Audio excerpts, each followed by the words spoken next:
Alrighty then.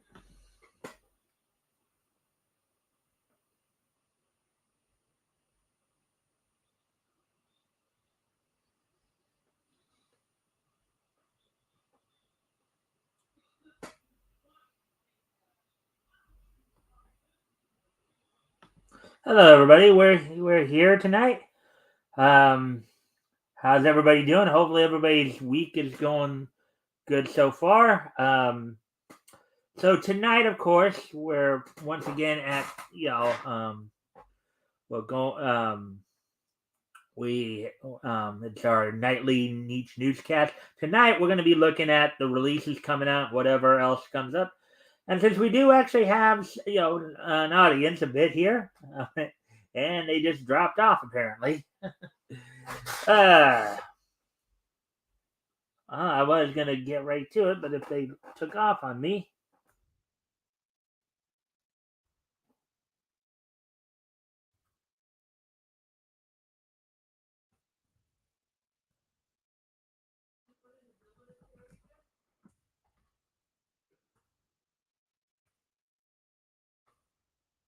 all right. Well, oh boy.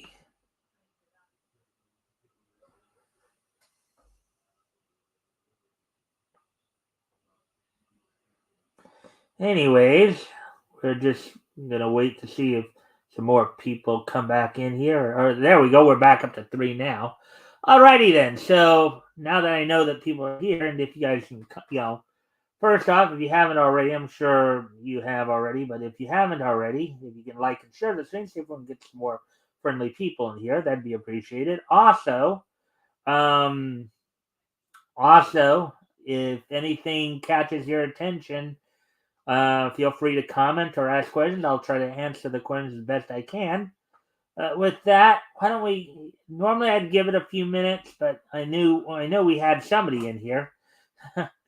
Might just go ahead and just get right into it now. Let's just see what happens if I do this little trick one more time here. See if we get back up to 3, then I know at least somebody else is here.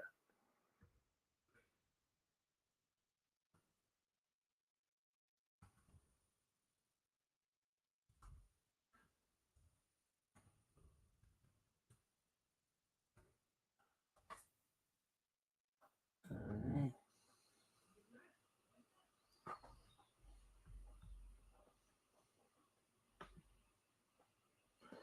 Alright, so we're just waiting to see if people show up.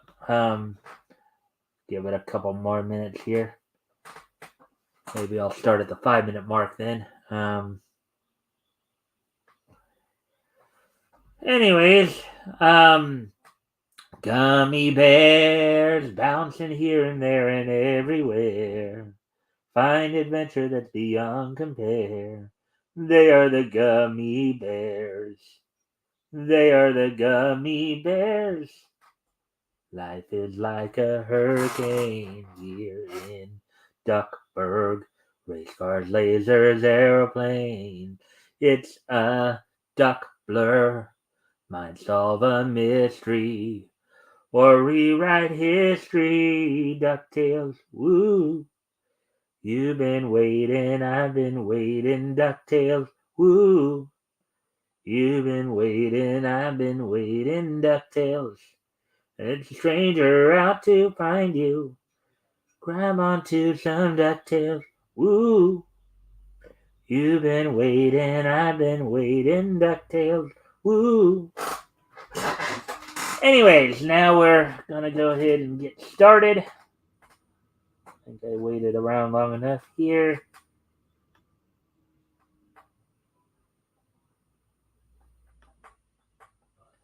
We see a third person's back. I was hoping that would spark something there. Anyways, here we go. So first off, of course, we're gonna hit the DC releases. Now, from as I've been reporting on these the last few weeks, I noticed that the DC releases come out on Tuesdays, and then the Marvel releases seem to come out on Wednesdays. So a lot of these books we're going to be looking at. Well, I already know one person got their book already. Apex Comics. Well, we're waiting. Yeah. Yeah, well, here comes the article, my friend. So Anyways, let's get to this.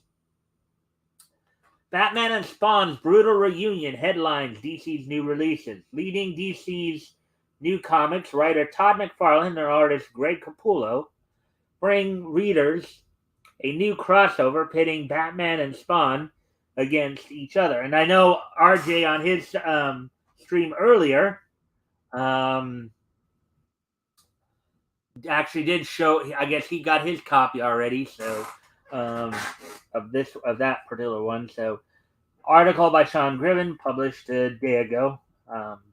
So Batman and Spawn go toe to toe once again within the new releases from DC Comics. Out on Tuesday is the special one-shot Batman Spawn #1, written by Spawn creator Todd McFarlane and illustrated by Greg Capullo, an artist who has worked on both Batman and Spawn in the past. Batman Spawn will be the third comic book crossover starring the two heroes. Arriving almost 3 decades after the previous Spawn Batman and Batman Spawn War Devil stories collected in the graphic novel Batman Spawn the Classic Collection, now on sale. In their new shared special, Batman and Spawn will be pitted against one another by the Court of Owls and have to face the court's cosmic talon, quote unquote, together.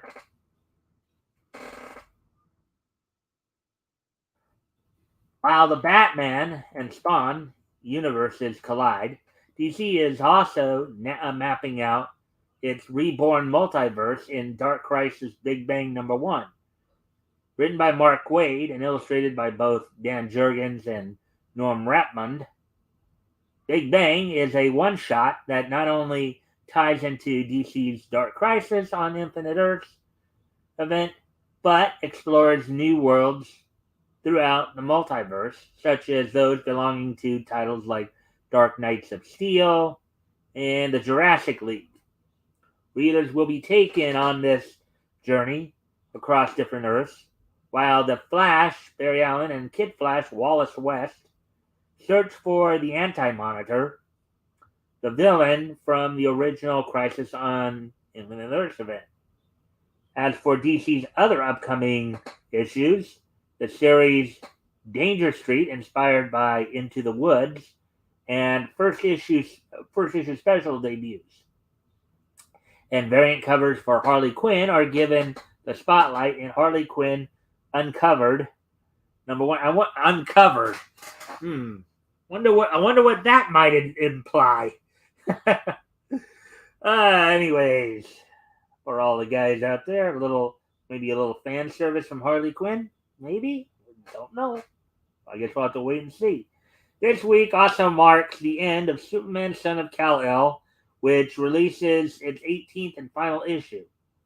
Full list of DC's new comics can be found alphabetically below, and covers and solicitations included. Here's actually another one that RJ went out and bought today. That girl #13. Let's see. I'll pick up my Marvel Mark Silvestri Batman at my LCS. Well, hopefully I can give you an idea of what's coming out, my friend. I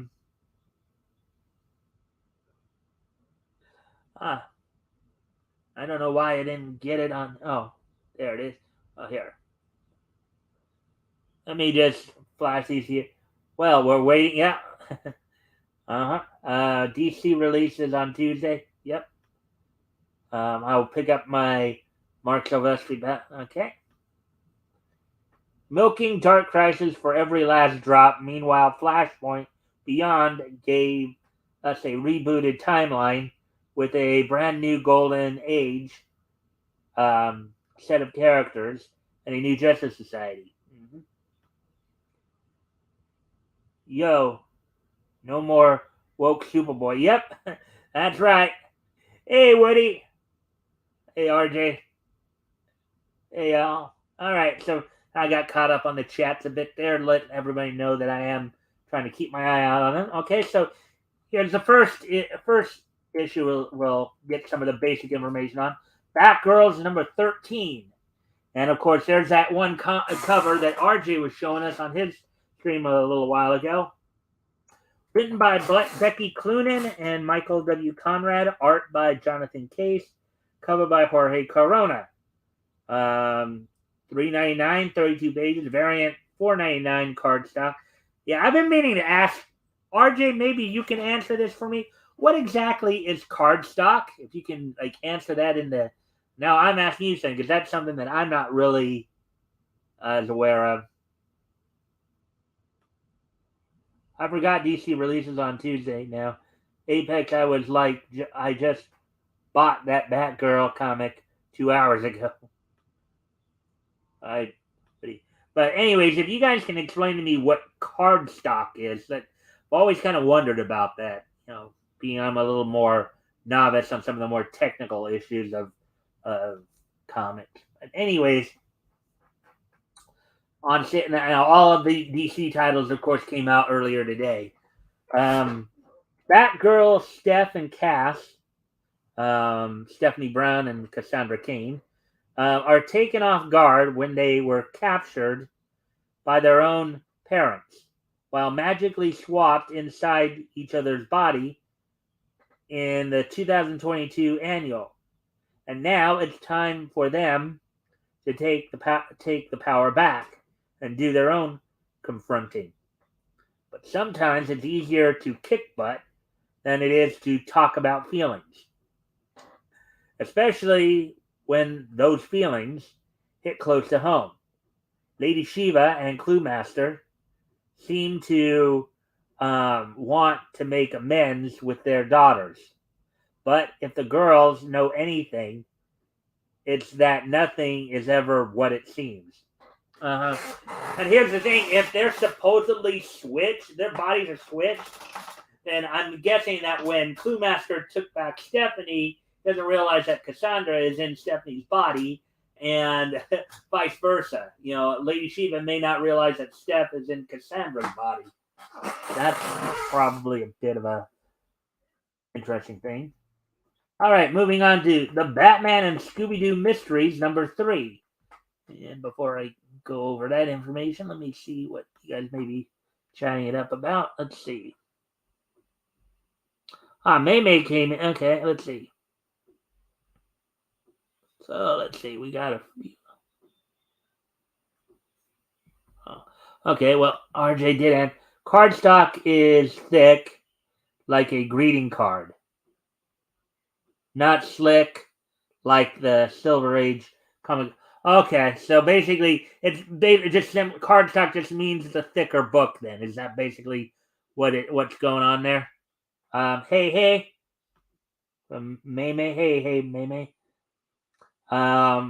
Yeah, at Critical Blast, I cut down severely on LCS subs. I pick up Spawn, Gunslinger, and Berserker.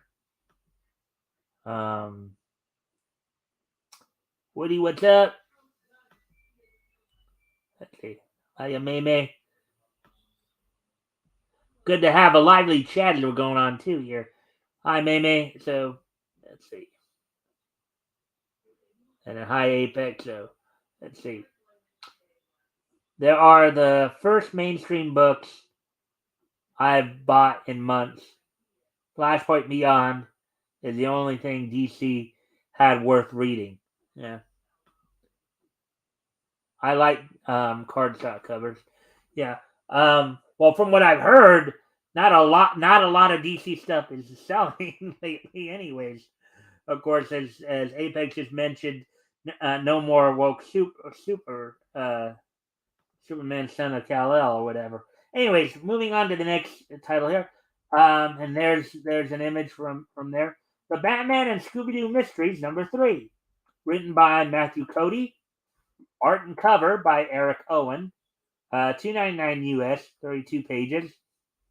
The Abandoned Owl Court Hotel.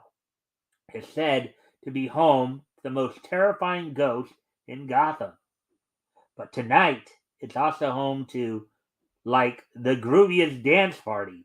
Scoob and the gang barely have time to dance the Patootie before guests start disappearing.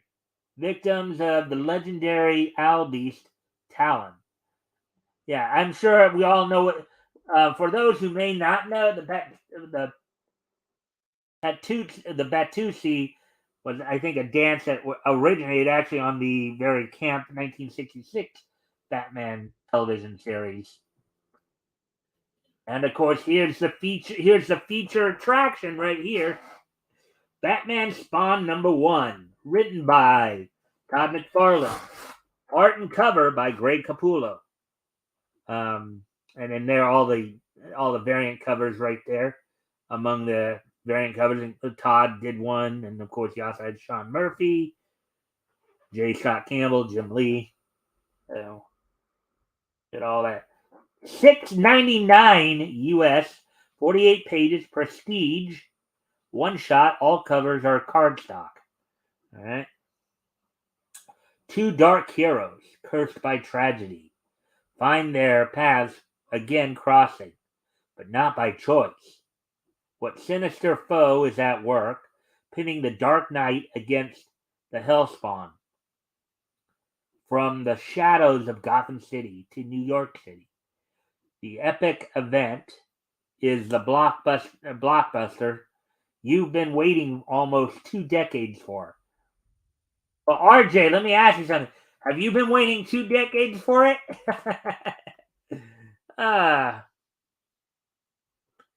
Anyways, let's see. Moving on to, hope you will answer that, RJ, for me. How many variant covers for Spawn Batman? Well, I don't know. Well, let's see. Well, it looks like from what I could tell, I think it looked like there must have been. Let's see. Main variant covers. Let's see. 1, 2, 3, 4, 5, 6. A blank sketch 7, 8, 9, 10, 11, 12, 13, 14, 15, 16. Well, if you take all those like fractional variant covers, team variant, take all those into account, looks, I just counted off 16 right there. 16 variant covers there, Apex. So that, see what RJ, let's see. I saw at least 7 variants at Apex.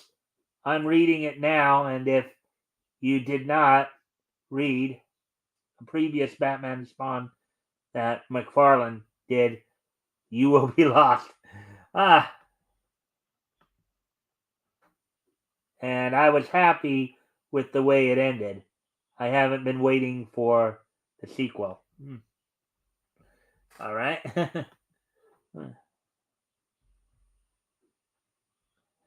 And if you guys haven't already, if you guys can like and share the stream, it would be very helpful. See if we can get some more friendly people in here. Enjoy this stuff.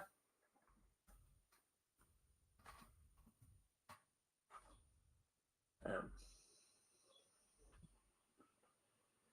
right. Anyways, getting back to the Batman Incorporated #3, written by Ed Brisson, art and cover by John Timms, $3.99 US, 32 pages, variant $4.99 US, cardstock. The senses-shattering third chapter of No More Teachers continues as the Batman Incorporated team find themselves at war with a rival Bat group, and Ghostmaker is about to come face to face with his greatest failure and his deadliest enemy, the mysterious Phantom One. Danger Street #1, written by Tom King, Oh, everybody's favorite writer, huh? Art and cover by Jorge Fornes, and that was meant to be sarcastic, people. Variant $5.99 US cardstock. Oh, $4.99 US, 40 pages, one of 12. Variant $5.99 US cardstock. All right, so joining the Justice League is a goal for any superhero. But what happens when a quest for membership takes a sinister turn? Join Starman, Metamorpho, and Warlord as they look to prove themselves worthy by summoning and defeating Darkseid and so now Justice League for initiation wants them to summon one of the one of the one of the most powerful bad guys in all of DC and have them defeat him. Kind of reminds me of the Thundercats episode during Lino's anointment test when he had to face Mumra without the Sword of Omens and the Claw Shield. Anyways, getting back into this. Soon they'll learn that calling upon a new god never ends well, and their world is headed for a crisis as a result. The journey to save the day will be a treacherous one filled with princesses, knights, and all kinds of monsters. Each person the heroes encounter plays a crucial role in this sprawling yet gripping narrative that is a little bit silly, a whole lot dark, and completely cool. Expect unexpected with a supporting cast featuring Manhunter, Lady Copy, the Green Team, and the Creeper. And inspired by the heroes and villains of first issue special, Tom King and Jorge Formis, Rorschach, return for an unforgettable maxi series that reimagines these characters and their stories. A multi-character, multi-layered crime drama starring some of DC's most obscure creations. No one will see it coming, but everyone will want to see where it goes.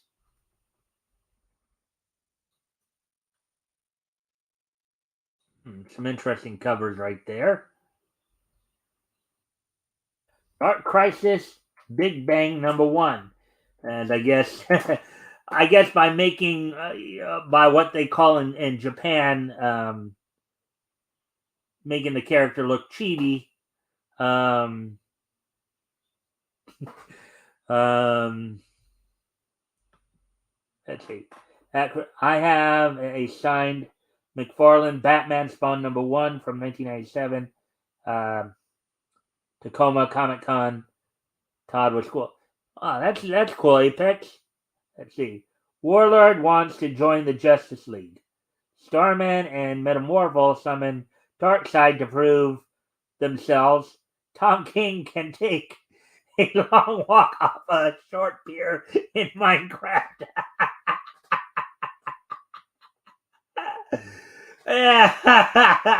Yeah, no kidding.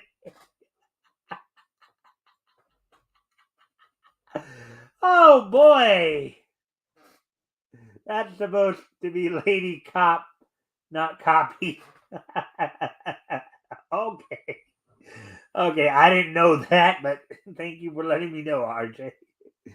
I have DC first issue #4 with perseverances of Lady Cop. Good story, but I wish they would have finished the story. All right. So, anyways, getting back to the material here. See, as we said, Dark Crisis Big Bang #1, written by Mark Waid, art by Dan Jurgens and others, cover by Michael Yanin. Um, $3.99 US, 32 pages, one shot, variant, $4.99 card stock, US card stock. After the monumental events of Dark Crisis on Infinite Earths number 4, Pariah has successfully resurrected the infinite multiverse, and all of reality is still reeling from the event. Join Dr. Multiverse. Dr. Multiverse, okay. This is getting, some of these names are getting quite interesting. On a haunting journey through these newly reformed realities, from the Jurassic League to DC Mech, from Dark Knights of Steel to Batman 89, and back again in a guest star galore, all new epic by comics legend and DC architect Mark Waid.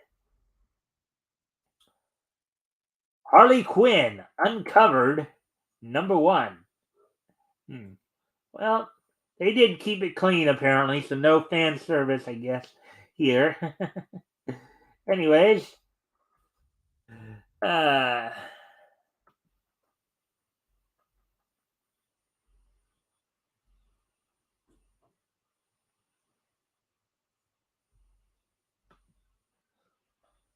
Lady Cop was one of the inspirations for A Thin Blue Line by Mikestand.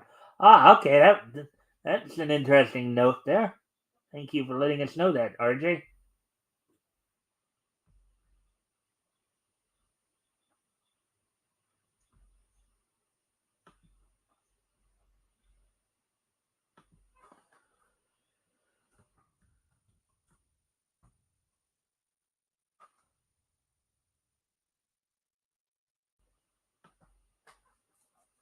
All right, so let's see now. The Crisis cover of Harley Quinn was cute. The word balloon not shown here is her whispering to Superman she needs mouth to mouth. Oh boy. Oh, could you imagine? Oh boy. Well, could you imagine getting mouth to mouth from a Kryptonian on Earth? That might not save that might not save a person. That might actually kill a person.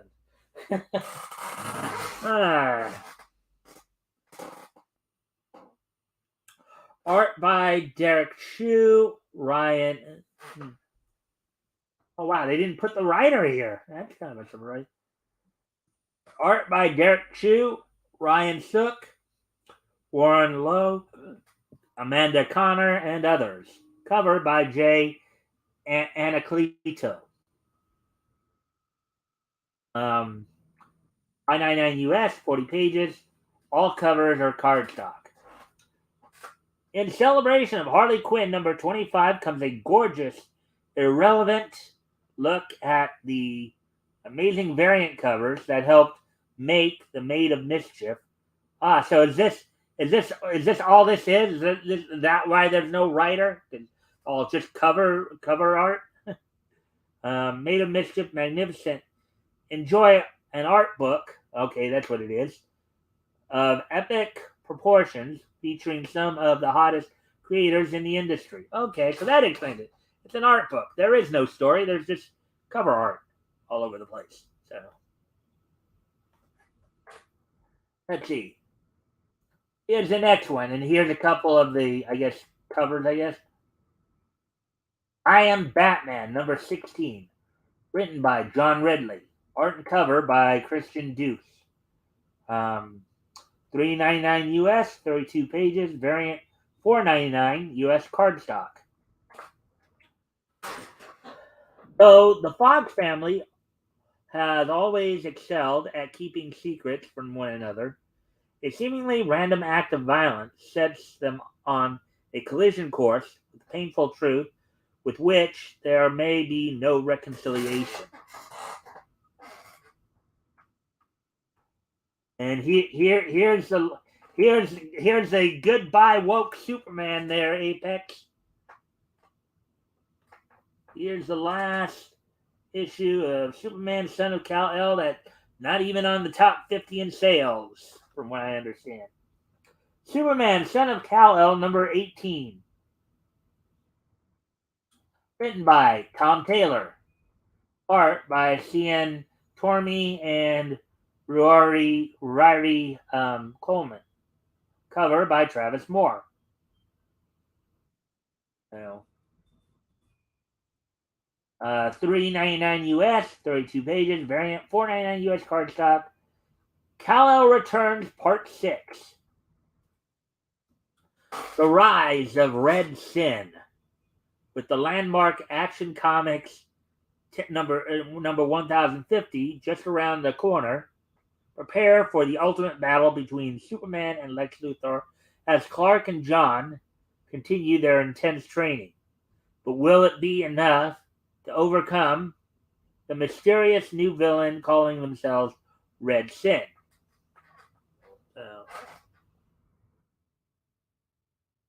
Wildcats, number 2. And then here are some of the covers right there. Just seeing if anybody's got any more to say on anything yet. And enjoying the conversation going on. So hope you guys can keep it up.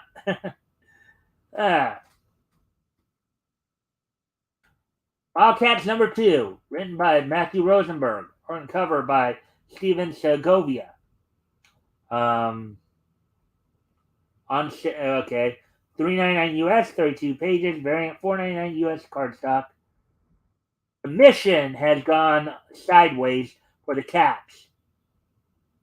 For the Cats team, as they inadvertently run afoul of the last group they wanted to cross paths with, the Court of Owls. It's the fight of the year, Talon versus Zealot. Wow, wasn't Talon a key figure in another story we were just looking over earlier? Wonder Woman number 794.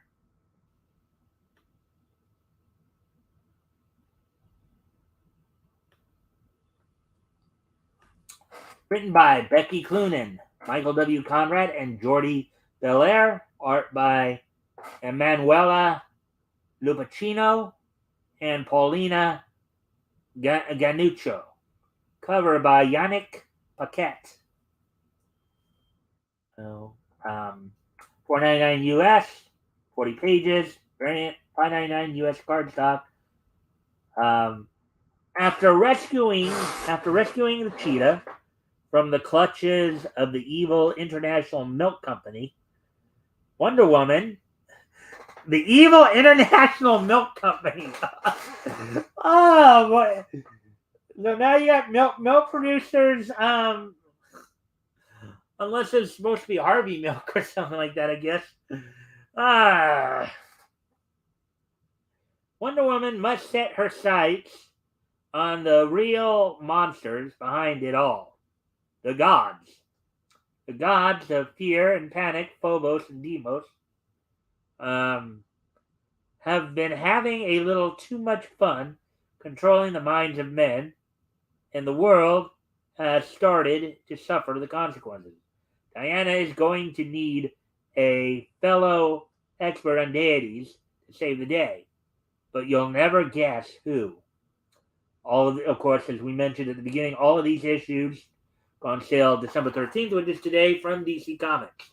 And I know RJ went out and got some of those today. So we already know he got that. So anyways, getting ready to move on to the next article here. Let's see where we're at on time.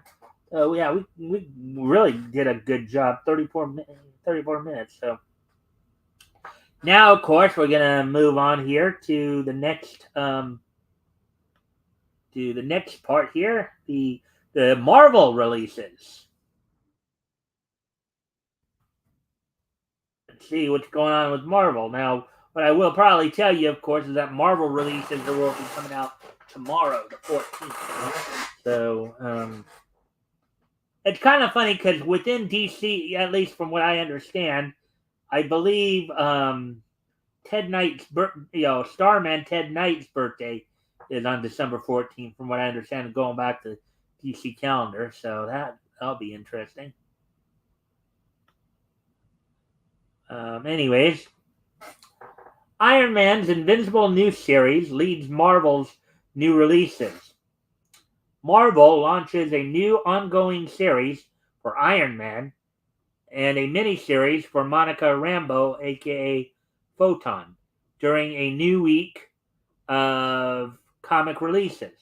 Article by Sean Gribben, published 1 day ago. Iron Man's brand new series debuts alongside the new releases for Marvel Comics. Written by Jerry Dugan and illustrated by Juan Frigeri. Invincible Iron Man. The title is Tony Stark's new ongoing series, following the conclusion of the previous Iron Man title in November. Now, Tony is about to hit rock bottom and go up against threats, old and new, like X-Men villain Fei Long, but he will have allies like Ironheart, Riri Williams, and War Machine, James Rhodey Rhodes, to help him through his latest struggles.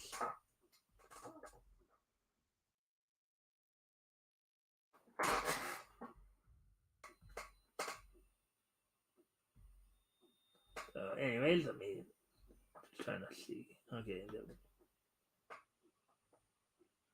And as always, guys, always feel free to comment or ask questions, and I'll try to answer the questions as best I can. Anyways, Tony isn't the only Marvel hero getting a new title this week, being that Monica Rambeau is starring in a new miniseries written by Eve L. Ewing and illustrated by both Luca Maresca and Yvonne Fiorelli. Monica Rambeau, Photon, will be a 5-issue series focusing on the hero as she goes on a new mission testing the heights her powers can go.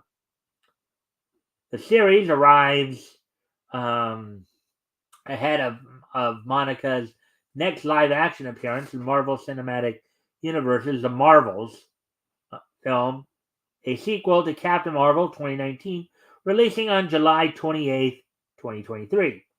As for Marvel's other new comics, Dark Web, a crossover event between the X-Men, Spider-Man, and Venom, continues with the release of The Amazing Spider-Man number 15, Dark Web X-Men number 1. Meanwhile, the anthology one-shot Origins of Marvel Comics, Marvel Tales, number 1 collects classic stories of different Marvel heroes. First appearances such as Fantastic Four, Spider-Man, and X-Men. The full list of releases can be found alphabetically below, covers and solicitations included. Okay, so let's see. We still got 4 people watching, so that's good. Glad to see everybody still here. Amazing Spider-Man number 15, written by Zeb Wells. Art by Ed McGuinness, and then cover by John Romita Jr. Let's see. Spider-Man vs. Venom. Enough said. What is Chasm's plan, and why is Venom helping him? 32 pages, rated T, $3.99. Dark Web, X-Men number 1 of 3. Written by a Jerry Dugan writer, Rod Race art, cover by Phil Noto. Let's see. The X-Men are ensnared in Chasm and the Goblin Queen's Dark Web. Chaos reigns in the streets of New York City as demon hordes pour forth from the realm of Limbo, a realm that until recently was ruled by magic.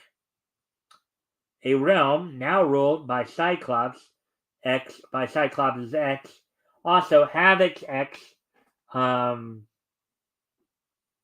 also a clone of Jean.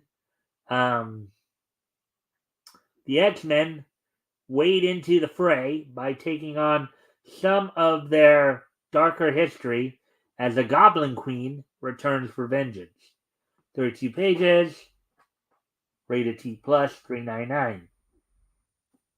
Deadpool number 2. Hey, Mr. Yanafui. Good to see you, my friend.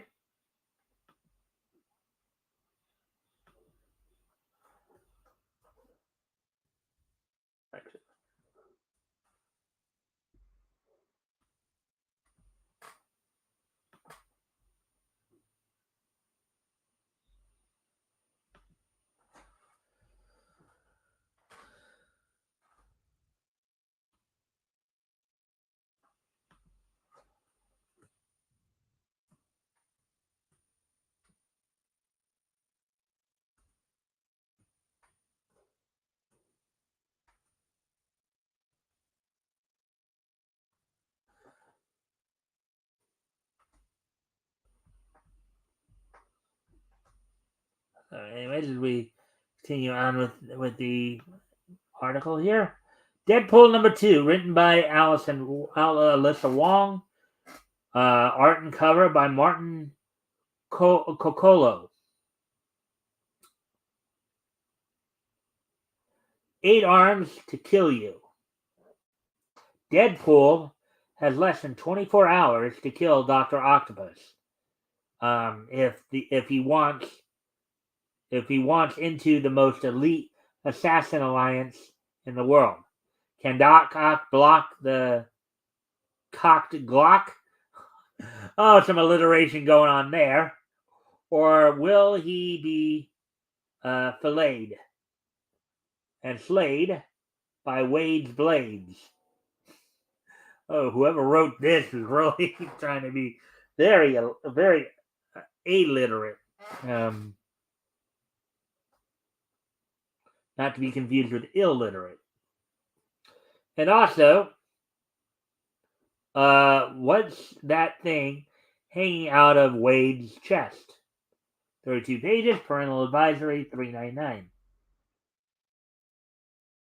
Here's one of the ones we were talking about earlier, Invincible Iron Man number 1.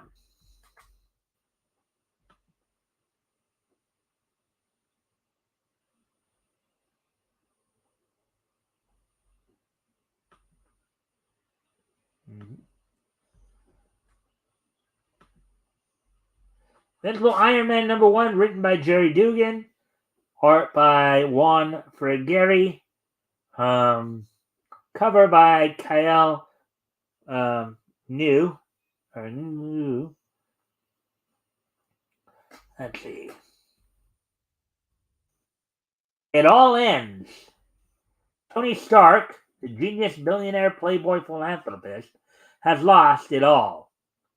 His wealth, his fame, his friends. But Stark doesn't realize he still has so much more to lose, especially when the assassins start to come for him.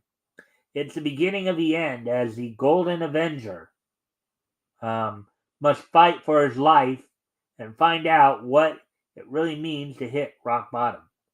Join Jerry Dugan, X-Men, and Juan Frigeri, Avengers, as they take Iron Man to the darkest corners of the Marvel Universe. 40 pages, rated T+, $4.99. Legion of X, number 8.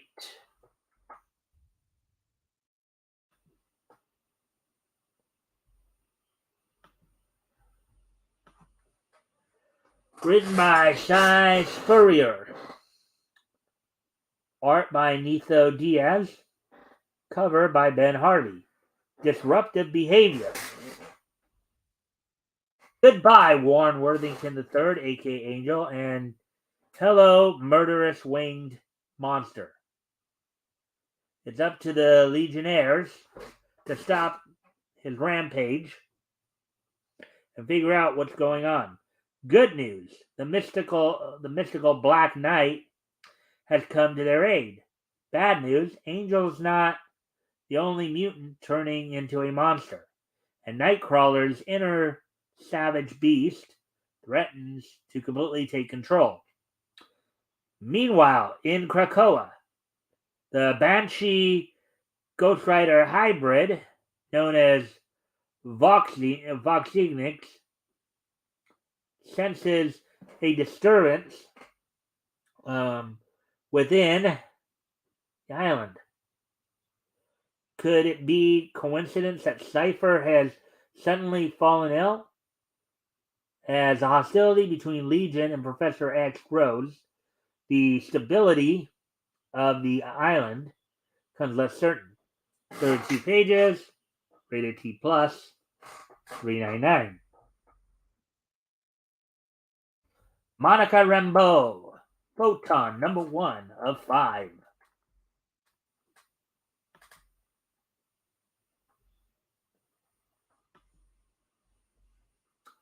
Evil Ewing, writer. Michael St. Maria. That's what I'm guessing that means. Or Santa Maria. Art, cover by Lucas Wernick.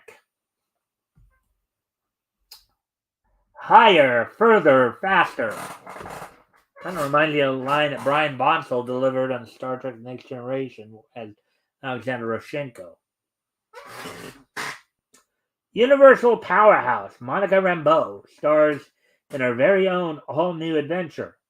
Very own known as Photon has been charged with making a very special, very cosmic delivery.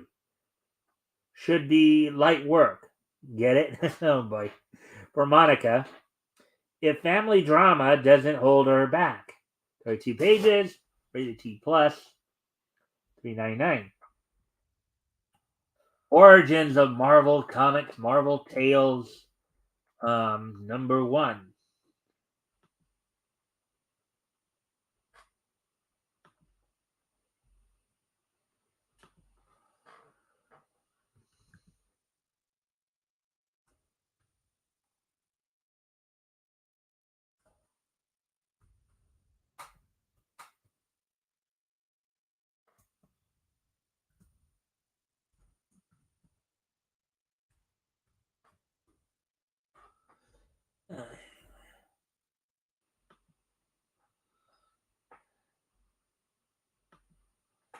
Anyways, let's see. So written by Stan Lee, penciled by Jack Kirby and Steve Ditko. These are, of course, reprints, I'm guessing. Cover by Nick Bradshaw, and then a few other. Let's see. So 4 of the cornerstone issues that ushered in the Marvel Age of Comics in one unbeatable package. In Fantastic Four, 1961, number 1, Stan Lee and Jack Kirby changed everything, introducing Reed Richards, Ben Grimm, and Susan and Johnny Storm, and sending them on the ill-fated rocket trip that transformed them into the Fantastic Four. In Amazing Fantasy from 1962, number 15, Lee joined another legend, Steve Ditko, to spin a tale of power and responsibility featuring teen wallflower Peter Parker, the icon in the making named Spider-Man. In X-Men number 1 from 1963, Lee and Kirby created a new breed of hero, the X-Men, whose mutant abilities are a gift they're born with, or is that a curse? And in Avengers number 1 from 1963, they united Iron Man, Thor, the Hulk, Ant-Man, and the Wasp, in battle with Loki, and lo, the Avengers were formed. So yeah, basically just that one's mostly reprints. Be interesting to see how that one sells. All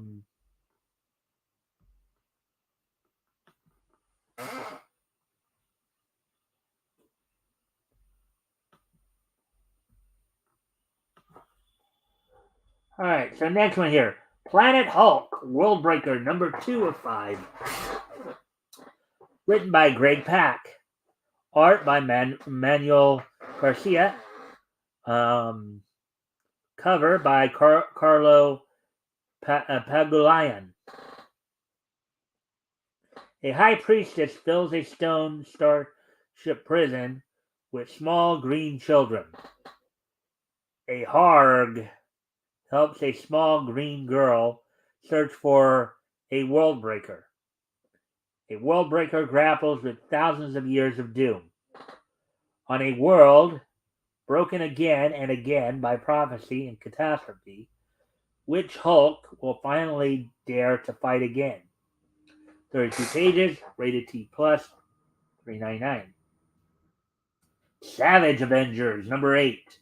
Written by David Pepose. Art by Carlos Magno. Cover by Valerio Giangiordano. Nothing can survive the Iron Front. In the year 2099, Ultron has subjected the future with Deathlock technology. Yet nowhere is resistance fiercer than the shattered kingdom of Latveria, as Doom 2099 and his ramshackle army of Doombots wage endless war against the Machine Empire. With 2099's most powerful champion on their side, can Jake Gallows and the Savage Avengers find salvation within the rubble of Tiger Wild's fortress? Or will our heroes finally fall before Ultron's irresistible might? Don't miss the shocking twist that will leave Marvel fans on the edge of their seats. 32 pages, parental advisory, $3.99.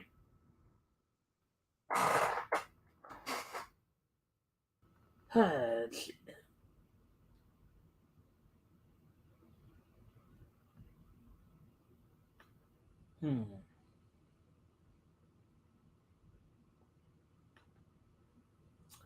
Star Wars Bounty Hunters number 29. Written by Ethan Sachs. Art by Paolo Villanelli. Cover by Giuseppe Camuncoli. Mission to Bestine 4. Bosk versus Tonka. Forced to take on a job for Crimson Dawn, the bounty hunters take on the Empire. Valance has a mission of his own, one that will put everyone he cares about in danger. What is Dark Secret? What is the dark secret that threatens them all? 32 pages, rated T, $3.99. Star Wars, The Mandalorian, number 6. Rodney Barnes, writer. Georges Jeanty, art, with cover by Patrick Gleason. Let's see. The Prisoner. Mandalorian is part of a crew of mercenaries springing a convict from a prison ship. 40 pages, rated T, $4.99. As mentioned earlier, of course, all these titles are going on sale tomorrow, December 14th, Wednesday, at your local comic shops, your LCSs. So, let's just flip back to the previous page here, and let's see where we're at on time here. All right, 54 minutes, so we still got quite a bit of time to go here. Now we'll start going over more random stories. We'll probably finish up comic section here and check out other stuff.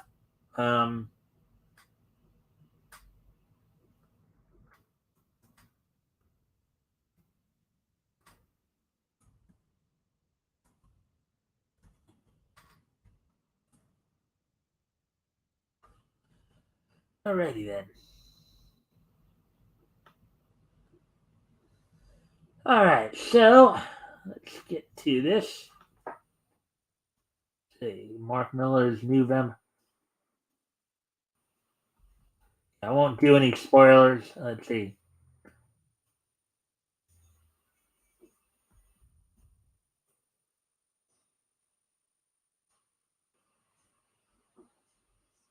All right. Well, this one probably doesn't sound like as much.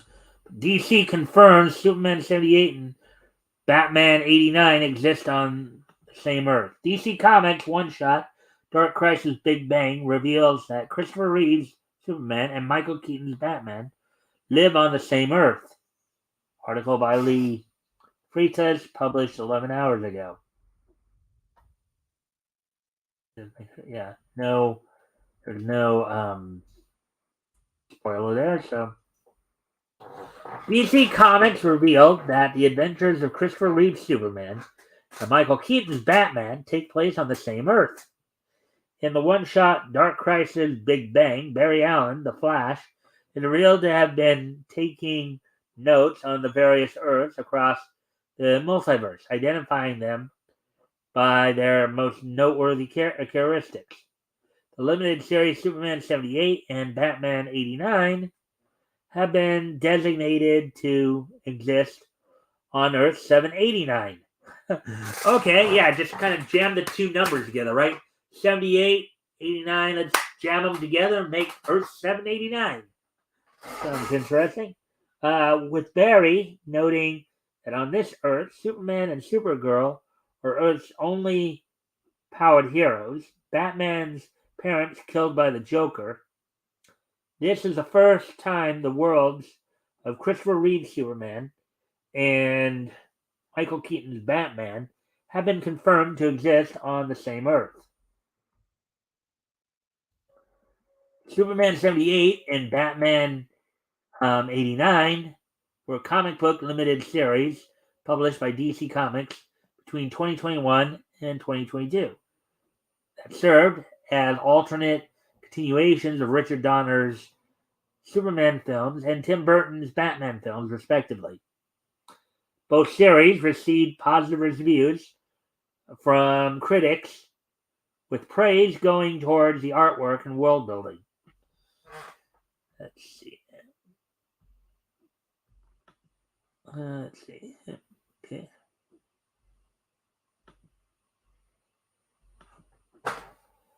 Reeves starred as Clark Kent Superman in 4 films between 1978 and 1987, with many fans considering his portrayal of the Big Blue Boy Scout to be one of the best.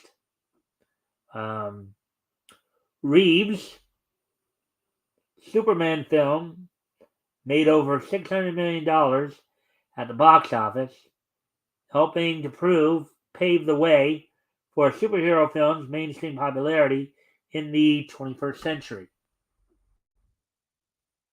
Michael Keaton's Batman returns in The Flash. While Keaton's casting in Burton's Batman 1989 was initially met with backlash from fans, the actor's performance as Bruce Wayne Batman was largely well received upon the film's release. Keaton reprised his role in Burton's follow-up, 1992's Batman Returns, but rejected an offer to return for 1995's Batman Forever. However, the actor will make his grand return as a Cape Crusader in 2023's The Flash, acting opposite the DC Universe's Barry Allen. The Flash, aka Ezra Miller. And yeah, they are releasing that film. And from what I understand, they're releasing that film to try to recoup some of the money, even though I'm sure many of us have heard of some of Ezra Miller's legal issues, to say the least. Keaton also shot scenes for the shelved HBO Max film Batgirl and was set to headline a Batman Beyond film adaptation before the project was scrapped by DC Studios heads James Gunn and Peter Safran. Dark Crisis Big Bang #1 is set after the monumental events of Dark Crisis on Infinite Earths. 4, Pariah has success. Okay, we read all that already. Written by Mark Waid, Dark Crisis. We read that in another. Actually, okay, maybe I should. Oh yeah. Okay. All right. So, anyways, that's enough for that particular article. So let's see now. The hour mark. So I want to get through a few more of these. Let's see what it is.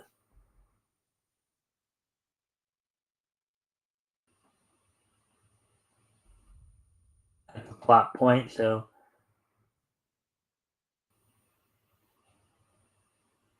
here's another release, potential release. It was just published 3 hours ago. So exclusive Dungeons and Dragons classic cartoon returns with a new miniseries. The adventuring party of the classic 1983 Dungeons and Dragons cartoon triumphantly returns in an all-new 4-issue comic published by IDW.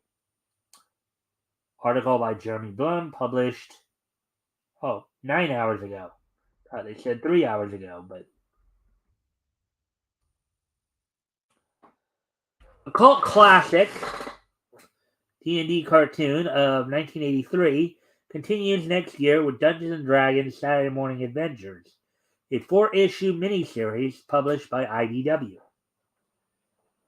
CBR can exclusively reveal Dungeons and Dragons Saturday Morning Adventures will hit shelves in March 2023. Saturday Morning Adventures reunites D&D fans with the beloved adventuring party of Ranger Hank, Acrobat Diana, Thief Sheila, Barbarian Bobby, Cavalier Eric, Magician Presto, and their unicorn companion Uni. A motley crew has their work cut out for them, and as the series will see them once again face their deadly nemesis, Venger.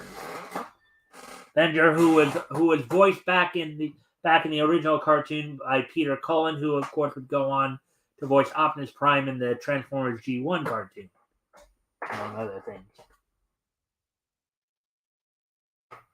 The miniseries, described as a lost episode of the cartoon, will be written by David M.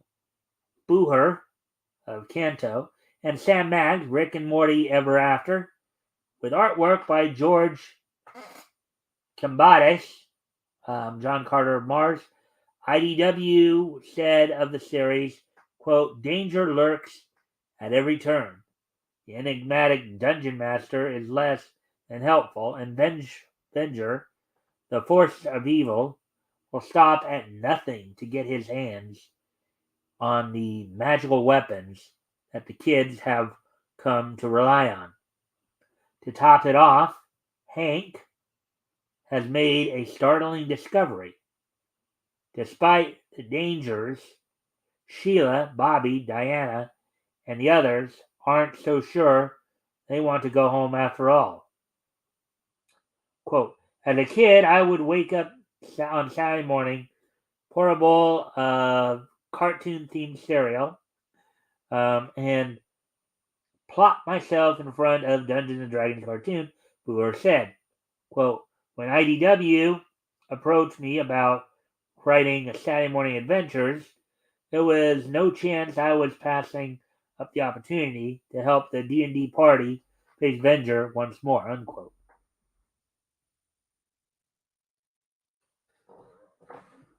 Let's see. See if anybody else is.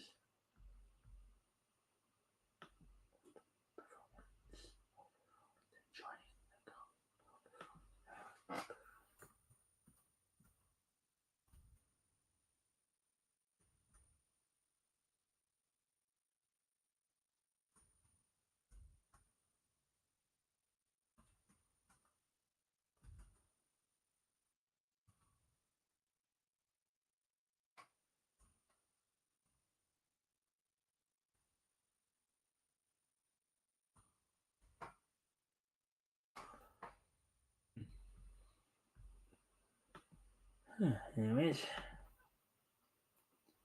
Mags added, quote, as a lifelong D&D fan, It is an absolute dream to get to work reviving a childhood classic.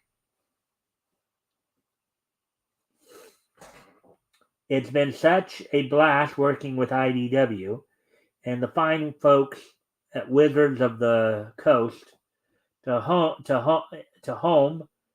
I think it's supposed to be hone, actually, not home. Hone in on what made to home in on what made Dungeons and Dragons Saturday morning cartoons such a cult favorite.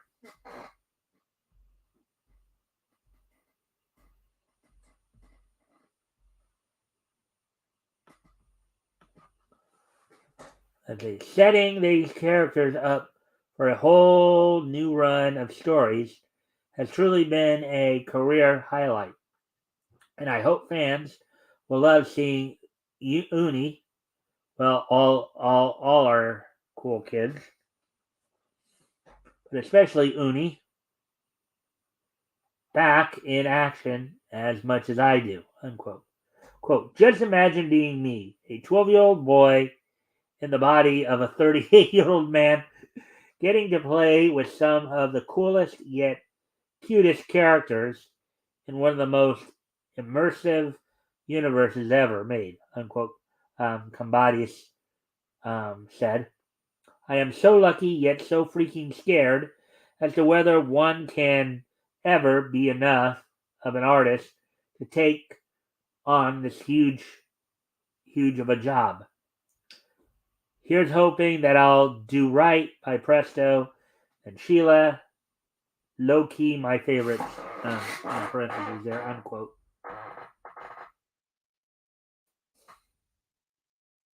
A brief history of the D&D cartoon. The Dungeons and Dragons cartoon series helped catapult D&D to mainstream success in the 80s, right as the first edition of the game took off in popularity. The show was occasionally darker than typical Saturday morning fare and featured odes to the role-playing experience that inspired it, from the red-robed dungeon master character, named after the role of the referee in the tabletop game, to monsters like the multi-headed dragon deity Tiamat and Lolith, the queen of the spiders. Instead of featuring the D&D game itself, the show had its protagonist riding a roller coaster that transported them to a magical setting. These characters most recently reappeared after nearly 40 years in the artwork of Dragons of Stormwreck Isle, a new adventure included in the latest edition of the Dungeons and Dragons starter set. Dungeons and Dragons went off the air after 3 seasons and 27 episodes. A final unproduced episode, which was eventually released as an audio drama, included as a special feature on the show's DVD release, hinted that Venger was secretly the evil son of Dungeon Master himself. Dungeons and Dragons Saturday Morning Adventures releases in March 2023. Each issue will feature covers by Combadius and Brenda Hickey, along with a special retailer incentive cover by Tom Levitis or Levins. Oh, there we go with that one.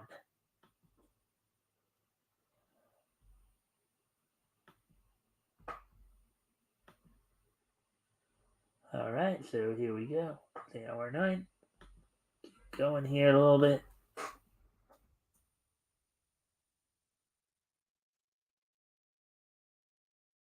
That's a bit of a plot point, so we won't cover that. So let's see. So 109. So let me look to the TV section real quick here. Let's see what we can find in terms of see if there's any cartoon news.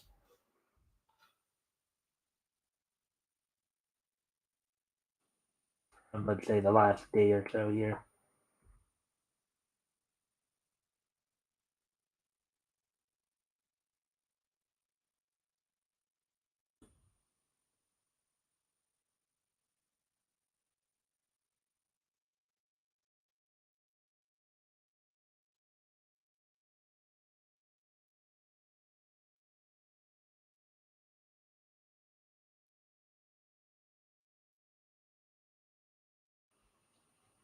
Wednesday fan art turns Netflix series into an anime.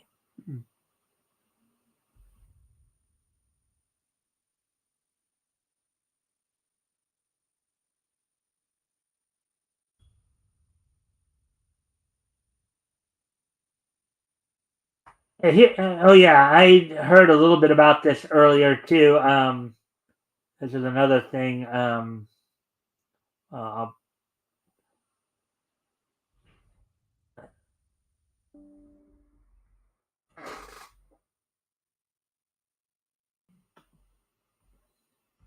let's see.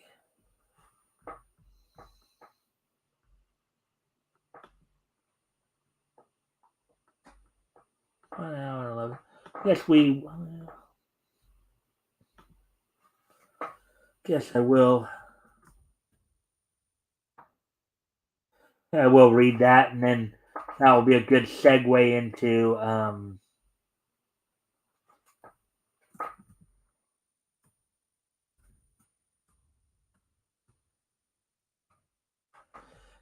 I guess I will go back and read that story about McMahon there, and that will be a good segue into the wrestling wrap up. Go back and read that story real quick here.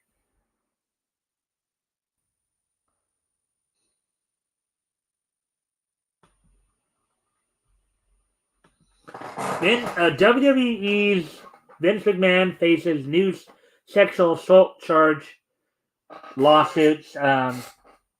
Disgraced ex-WWE CEO Vince McMahon faces even more legal demands from two women who are accusing the former chairman of sexual assault. Article by Andre Joseph, published 7 hours ago. WWE's former CEO Vince McMahon faces new sexual assault charge. Faces a new, I think it should be a new, not new, a new sexual assault charge and lawsuits. A new report by the Wall Street Journal revealed private internal documents between McMahon's attorney Jerry McDevitt and the lawyer for two accusers. One private email was a demand letter from former WWE referee Peter Chatterton. Now, this particular story has been out there ever since it first. The story with Rita Chatterton has been lore for 40 years or so, for 35, 40 years. Rita Chatterton was one of the first female referees ever. She was hired by the WWF at the time. So, of course, now WWE. But who is suing the disgraced chairman for $11.75 million in damages after accusing him of rape during a limo ride in 1986. Additionally, the report reveals a new allegation from an unnamed ex-California spa manager who accused McMahon of sexually assaulting a client in 2011 at a 5-star Southern California resort. Claims occur in the wake of the statute of limitations modifying Adult Survivors Act, which was signed earlier this year by the governor of New York. Likewise, a similar law was recently passed in California. The Chatterton allegations were first made public when she appeared on the talk show Now It Can Be Told and the Geraldo Rivera Show in 1992. McMahon has since denied the claims, and even attempted a lawsuit against Chatterton in 1993, alleging fake rape allegations and extortion from her lawyer at the time. Yet it would be withdrawn by McMahon the following year. Regardless, former WWF performer Leonard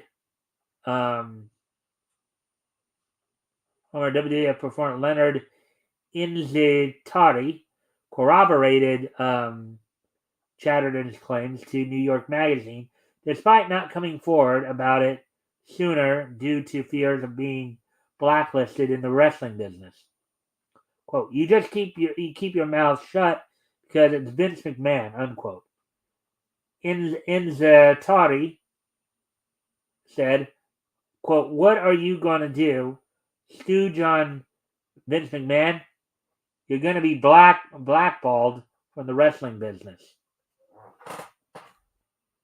Well, yeah, nobody would want that kind of headache. Hey, if you're going to take out the biggest name and of all the promoters, you think any promoter would want to hire you?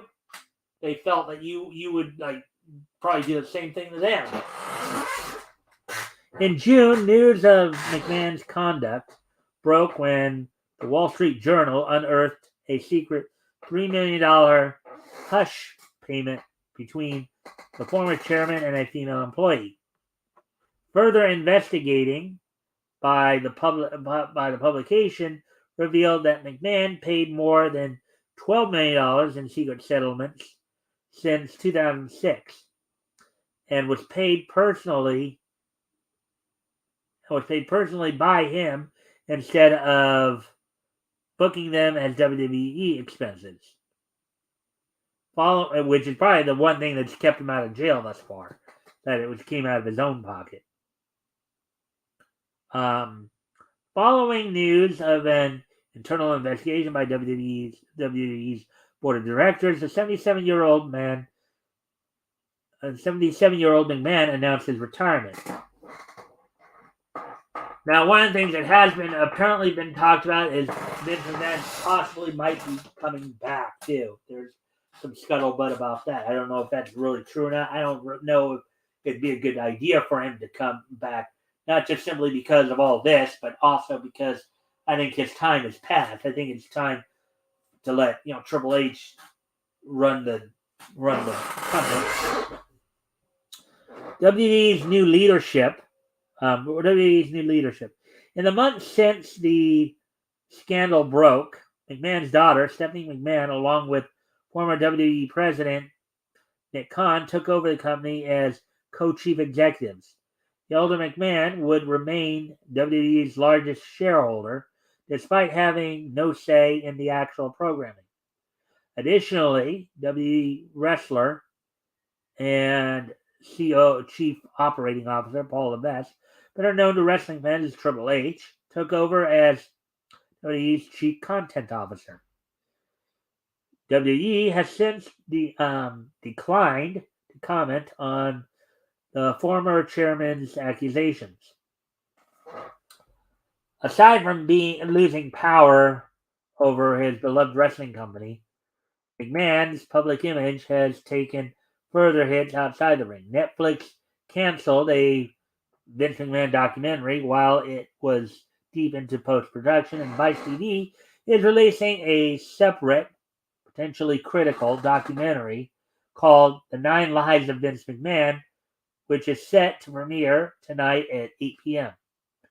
Despite the new wave of legal troubles, the Wall Street Journal revealed McMahon's intention to return to power in WWE, still under the belief that the allegations from this past summer have subsided.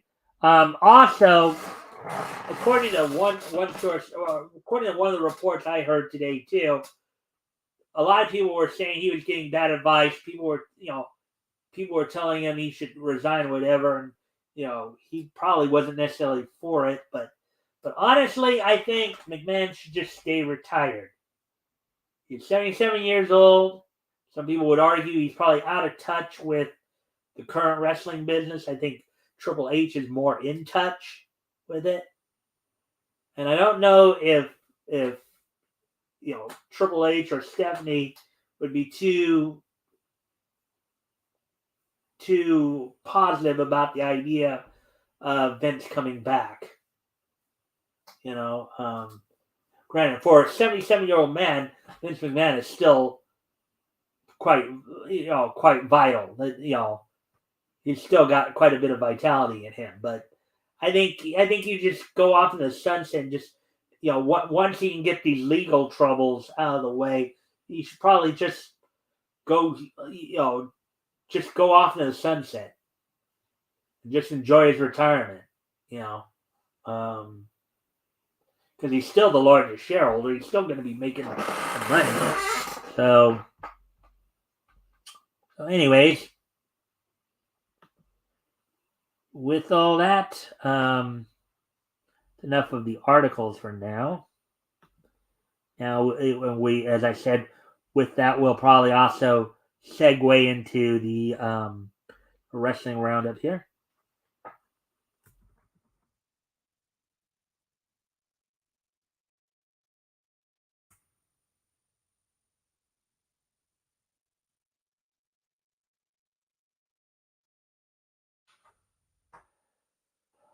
Oh, where are we at on time here?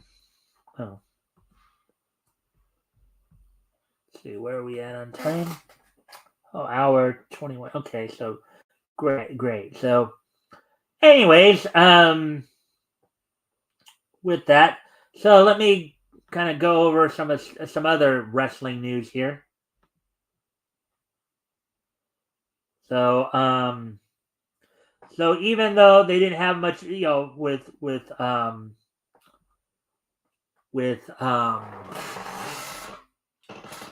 Royal Rumble 6 weeks away, they didn't have much build up for it last night. But even without the build up, they still had some, from what was reported, they still had some interesting angles being worked out. Namely, potential turns by Alexa Bliss and Asuka. Looked like for one moment there that Alexa Bliss was about to give the Sister Abigail to Bianca Belair. Let's see. Now, apparently, William Regal did come out with a warning for everybody, I guess, over some of the news that was apparently being reported. So we've been reporting, of course, he has supposedly left AEW and will now be going to the WWE, will be serving as their vice president. However, he has basically said that most of the information he will get is, at best, secondhand information, that they should wait to hear it from him, before saying that it, whether or not it's true. Now, that doesn't necessarily mean, apparently, he didn't necessarily deny the fact that he's going to WWE. He just simply warned everybody to just wait to hear from him on it. So let's see, what else can we talk about? Well, on a WWE New Japan note here, Wrestle Kingdom's coming up here on January 4th, and current WWE superstar as well as New Japan Never Open Weight champion Carl Anderson, as well as former WWF star Sasha Banks, are both scheduled to be making appearances in Wrestle Kingdom. Now, whether or not she'll use her Sasha Banks name or her real name Mercedes, I don't know. But they're both going to be at Wrestle Kingdom in New Japan. And it was reported that Matt Riddle was written off TV. Yeah, they had him do an injury angle. So this is what's going on with Matt Riddle right now. Apparently, he's been suspended from the WWE and is currently in rehab. Part of the reason why his match with Seth Rollins was moved from SummerSlam to Clash of the Castle last summer, as well as the reason for this latest disappearance is that he failed he failed the drug test. Failed some drug test. So they initially, of course, suspended him the first time, and now they're suspended. And apparently, they basically told him this on the second time, hey, you either go to rehab or we're letting you go. Kind of like the same situation with Jeff Hardy a few years ago. So, so that's been going on. Let's see, some AEW news. As many of you know, tomorrow night will be AEW Dynamite. And we did talk about that last night. Of course, the Blackpool Combat Club will be looking to continue their success, coming off of both Claudio and Wheeler's title victories over Chris Jericho and Daniel Garcia, as AEW looks to move both factions on from their respective feuds. Now, tomorrow night is Winter is Coming. The Winter is Coming Dynamite event. On that show, of course, the main event is going to be MJF taking on Ricky Starks. MJF will be defending the ring of the AEW World Title, as well as they'll be fighting to see who actually in the finals for the Dynamite Diamond Ring match. As Ricky Starks won the Battle Royal last week to challenge MJF for the ring this time around. Also, the match for the Best of 7 series between the Trios champions of Death Triangle of Pac, Penta El Zero Miedo, and Rey Fenix, taking on the Elite of Kenny Omega and the Young Bucks. Ruby Soho looks to get her revenge on Ty Mallow for breaking her nose and putting her out of action for the last couple months. As we saw on last night's Elevation, that the feud between Tay Mello, and Anna Jay, and Willow Nightingale and Ruby Soho is starting to heat up a bit here. And then the House of Black will be in action against some mystery opponents in another 6-man tag match. That's what's going on AEW tomorrow. Probably talk more about that as time wears on here. Let's see. Where are we at on time? We're hour 28. Okay. Well, with that, we'll start to wrap things up in here. By going over this day in Nietzsche history. And we only have a couple of pieces for tonight here on this date, on today being December 13th, 2022. Let's go ahead and take a look back at this day in Nietzsche history.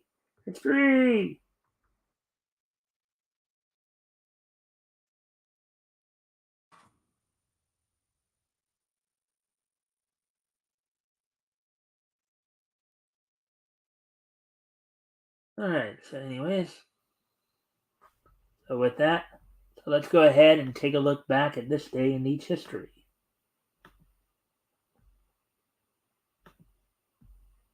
So first off, we're going to head back 60 years ago today, as on this date, 60 years ago today, the 75th issue of Walter Lance's Woody Woodpecker went on sale on this date on Gold Key. Now, Gold Key under Western Publishing took over this title. This title was originally part of Dell Comics, and then starting in 1962, Gold Key would take over from Dell and continue this series.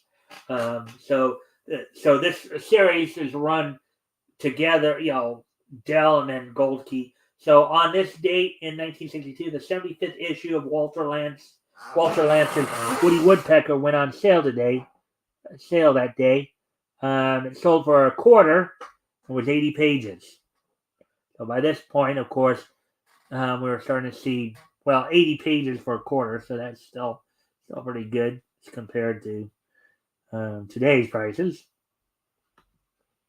So with that, let's go ahead and one more piece of niche. As we go back 5 years ago today, is on this date 5 years ago today. Animated films Dumbo and The Sinking of the Lusitania were added to the National Film Registry. As we recently talked about,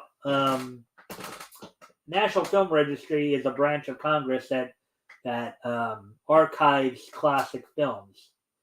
And as we all know, Dumbo, of course, was a Disney classic.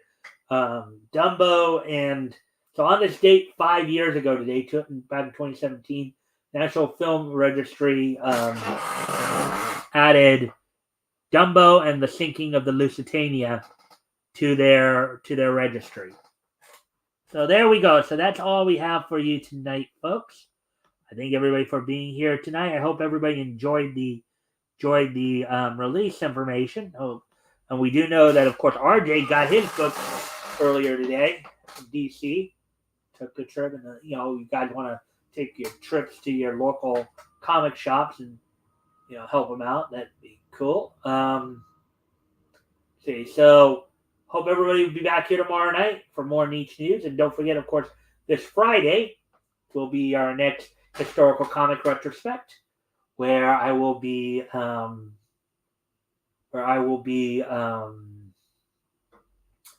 where my guest will be Tim Olson. He'll be helping me to look back on comics that went on sale in July of 1939, with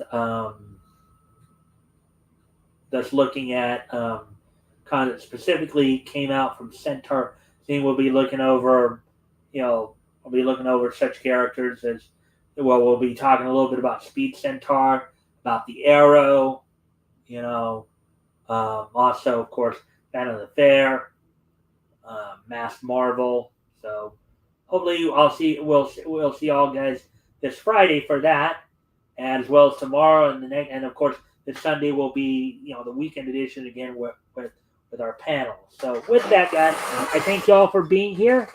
I hope y'all had fun tonight. I hope you guys got a lot out of the information. And until tomorrow, bye.